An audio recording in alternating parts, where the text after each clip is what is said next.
What's up, everybody? Welcome back to Big Red Weekly. Subscribe to the channel if you have not already. I'm trying to hit 500 subscribers by the end of the year, so your subscription would definitely mean a lot to me. But let's get into this video. You definitely can't make this stuff up. Phoenix Suns, Milwaukee Bucks, they're both in the finals. Both of these teams were added to the NBA at the exact same time in the 1968 expansion.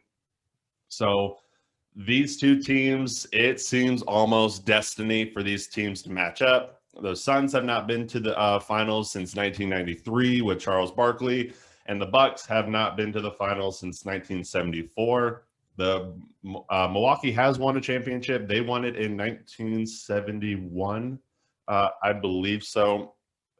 So both these teams just have not seen the finals, have not won a championship in a while. But so ultimately, who's going to win the series? Now, obviously, I'm sure most of you will probably know who I'm going with, but let's just kind of break this down. So I did not.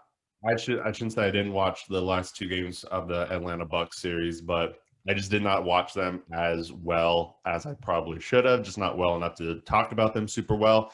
But I mean, Milwaukee won both games. Brooke Lopez was the savior game 5, and game 6, both Drew Holiday and Chris Middleton played really well.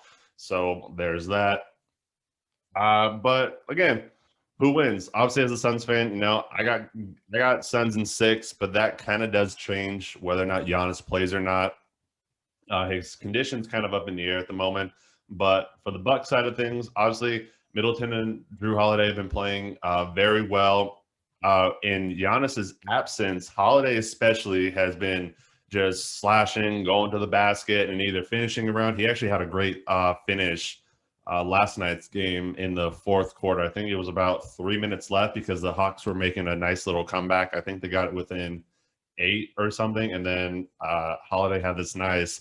He drove. It was on 3 Hawks defenders, and he went up, went around, and reverse left hand on the reverse it on the left side, and it was just a very nice layup. And I just remember seeing it just because it was on like 3 different Hawks defenders. So he's been playing extremely well. He had 1 assist and 1 rebound shy of a triple double. So, and I don't remember the last time Drew Holiday was really like that with triple doubles, but of course his time in New Orleans was kind of weird because he was good, just not super good. But he's playing, but he's been playing super well. So honestly, I think the Suns really just have to focus on those two guys. They just can't let the thing about Milwaukee is they can't let these other guys go get going. Can't let Bobby Portis get physical with you and get in your head because he's been doing that a lot lately. And although I think he had that really great game earlier this season where he had like 50, didn't he? It was something ridiculous. Like he went off. He just went off. So obviously, I don't think he's ever going to do that again. It's possible, but I don't think he's going to do it in this series. But you can't let him do that. He's an energy guy. He's definitely got enough offensive talent to where you don't want him to really score if he starts feeling himself. You don't want Lopez to score 20. Obviously, he had that 33 in like 9 or 10 game, or however many rebounds he had when he dropped 33 in game 5. But you don't want it because I don't even think he made a 3. He might have made 1 3, but I don't think he. I think he was, for the most part, a pretty traditional big man when it came to that 33.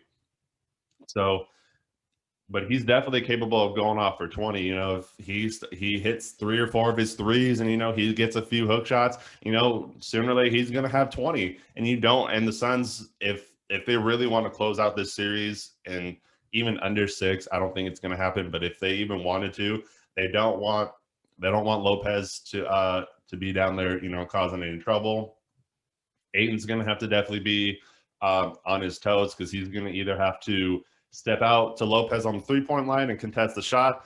And Lopez can hit his shots. I mean, there's some where, Lopez just isn't hitting, but more than likely he's always going to make, 2 of 4, 2 of 5, maybe 3 of 4. he's going to do that. So Ayton's got to definitely step up, but he's also got to definitely be physical when Lopez wants to get near the basket, because that's how Lopez got a lot of his 33. He'd do a lot of cuts to the basket. People would pass it to him. He'd dunk the ball. He'd have little hook shots. So Ayton's definitely got to be ready, and he's definitely got to be ready if Giannis does come back, because the Suns are definitely going to have to build that wall. But Suns side of things, they just have a very balanced team. Obviously, the Bucks are going to be looking to make sure that Chris Paul and Devin Booker don't really get going. But the Suns, the Mikal Bridges, he's been known to go off for 20. He's definitely got that capability. Ayton can get 20 pretty easily if he really wants to. It's just the fact that he's just not super he's not super aggressive, and the Suns don't really look to feed him that often. So, but he's definitely got a 20 and 10, 20 and 15 just skill set right off the bat, and that's pretty much what he was averaging. I think he was averaging like 20 and like 10 or something for this playoff so far. I think it's more like 19.4 points, but give or take 20. Crowder can get hot from deep, like we saw them in the last game against the Clippers. Jay Crowder ended the first half with like three pointers, and then he started off the second half with like another one or two. So this team is deep. This team has a lot of weapons, and I don't know if the Bucks are as equipped with as many weapons on the offensive end, but it does kind of change whether or not, again, if Giannis is playing or not. If Giannis is playing, then I actually don't think Jrue Holiday plays as well as he has been, just because when Giannis is there, Jrue Holiday kind of resorts to being more of a 3-and-D kind of guy, taking a lot of step-back threes too, and it's just he plays, I don't want to say super differently, but he definitely does play differently whether or not Giannis is there or not. So, but if Giannis comes back, I could see the series going 7. If not, I'd say Suns in 6. But one way or another, I still have Suns winning this series. So ultimately, I have the Suns winning the championship. I'm excited because I really hope the Suns do win their first championship.